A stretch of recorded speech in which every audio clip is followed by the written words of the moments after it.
The city scene with the art museum, was that Auckland? I believe it was. Yeah, yeah, Yeah, it sure looked like it from what I saw on New yeah. Zealand map and all that. Far away, Yeah, Jack. whenever you're shooting in another country, you always just got to be careful not to shoot anything that everyone goes, "That's not the United States." You just got to work it out best you can. Yeah, for sure. Hmm. Fire away, Jack. Yeah, so there's only one last question on my list. Again, that's half been answered, but if you don't mind me adding to it, what was your overall experience with the production like, and were you were you satisfied with the end product? Like, do you think it was faithful to the book, and were you just happy with it? Yeah, well, as you heard me say the 68% thing, but Yeah. yeah, no, I think actually more importantly was if my mom liked it Mm. because it was her book, and what I would tell people is like I have a lot of pressure on my shoulders because if I make a bad movie, the holidays are going to be rather uncomfortable. Not just with my mom and dad, but my brothers and sisters going, "What happened? Why you were in charge? What the?" So I can say that I was welcomed home during all the holidays, and everyone enjoyed it. So yeah, I mean, like I said, I could always complain, but we made a great movie. We made a great Mm. movie. It was one of the most successful President's Day weekend openings. It remains in the top, I think, 30 of opening weekends for President's Day. It's done extremely well. It's ironic for people talking about how much money movies make. I have no problem saying this. So the movie cost 28 million. It's grossed 300 million, but I get statements that the movie is still in the red and will never turn a profit. And that's the Mm. way Hollywood works. So Ah, that part I'm not happy about, but no.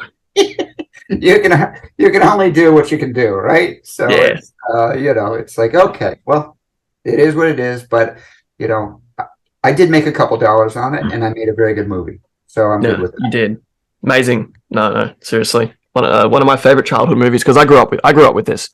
So and I was bullied in high school, and a lot of us were, and I could relate to that on that kind of level. So you know, yeah, it was special to me for sure.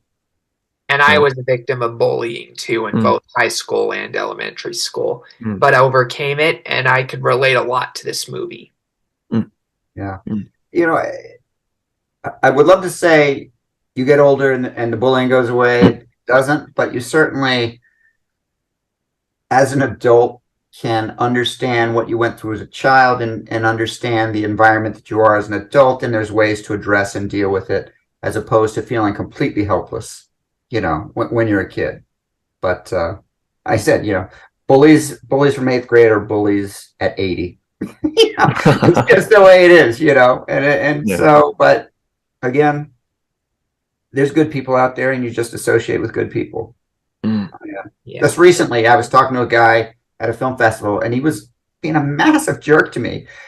And I'm a really nice guy, and he kept saying stuff and kind of being talking down to me. And I was with a friend, and I just turned to my friend and said, "I don't need to talk to this guy anymore." And I just walked away. And and he was shocked that I did that. And he turned to my friend. He goes, "Well, your husband doesn't like me." And she goes, "Well, he's not my husband.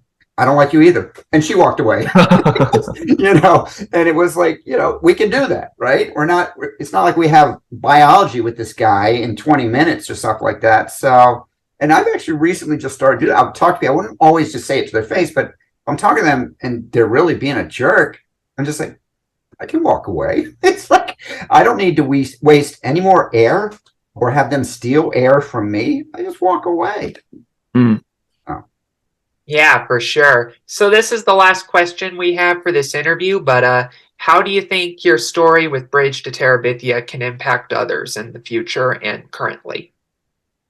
Well, I hope, if anything, that it does give people hope that even at your worst moments in life, there are people that you can turn to that will help you get through it. And even your worst day of your life is not the last day of your life. And that you have a future and you have friends. And even if you feel you have no friends, you have the rest of your life to make friends. even at your darkest moment, there are many, many more moments that don't have to be. I mean, you can always be looking for positivity for the rest of your life. The only time you're not is when you're dead. So you might as well work until you're dead at finding positivity. And when I mean positivity, I mean friends that bring you joy and comfort, family that brings you joy and comfort, because they don't always do that. So sometimes it is a negotiation with family members, but the important thing is to continue to communicate with family, even if it's not fun. And I mean, I think you see that in Bridge. You know, there are difficult communications in family. It's not just because you're blood doesn't mean everyone loves each other and everyone gets along. So, you know, I think that's what Bridge's strongest story is, that life does not end; it goes on, and you look for people to help you move on from maybe what could be one of the worst moments of your life. Yeah. And remember the joy that you get from that friendship. You know, what I explained a lot of, you know, my relationship with my friend Lisa Hill, that was her name, and Jess's relationship with Leslie is, you know, she was a gift. But gifts come in two different forms. They're either temporary, like a rose or a rainbow, or they're permanent, like a diamond or a piece of art. And you know, I feel both Lisa Hill and the movie Leslie are actually both, because although they were only there for a short period of time, here we are talking 50 years almost from the book and almost 20 years from the movie. So that's a gift that keeps on giving. Pretty good. So yeah, we thank you for coming on. Absolutely. It was a pleasure, gentlemen. And what time is it there in Australia? It is 11:11 a.m. So 11 a.m. All right. So at least it's not in the middle of the night. Okay. And I know no. you're just 3 hours earlier. Well, it was a pleasure, gentlemen. Hope I didn't babble too much. You got some valuable stuff. No, it's been a pleasure. And thank you for having me. No problem. Thank you so much. We appreciate you, man. So everyone, please check him out at where? Where can people check you out, David? Where can they check me out? Well, I'm IMDb Pro. I'm in the process of putting my websites together. So, you know, just my two movies that are downloadable or orderable right now are The Great Gilly Hopkins, which is another one of my mom's movies. That can be downloaded on several different platforms. Bridge Terabithia, obviously, is viewable, screenable places. This is a great documentary, The Girl Who Wore Freedom. It's about the children of Normandy during the invasion of World War II. That's available on Delta Airlines or Delta International flights, but also you can order that online too. And although I didn't write it, I produced it. It's a terrific director-producer. So if you order it, she'll make a nickel, and that helps her life. So I think that's it pretty much. All righty, everyone. Please check out David Paterson on those websites. Thanks to Jack for being a good first-time co-host on RNU, and we'll see you next week for the next episode.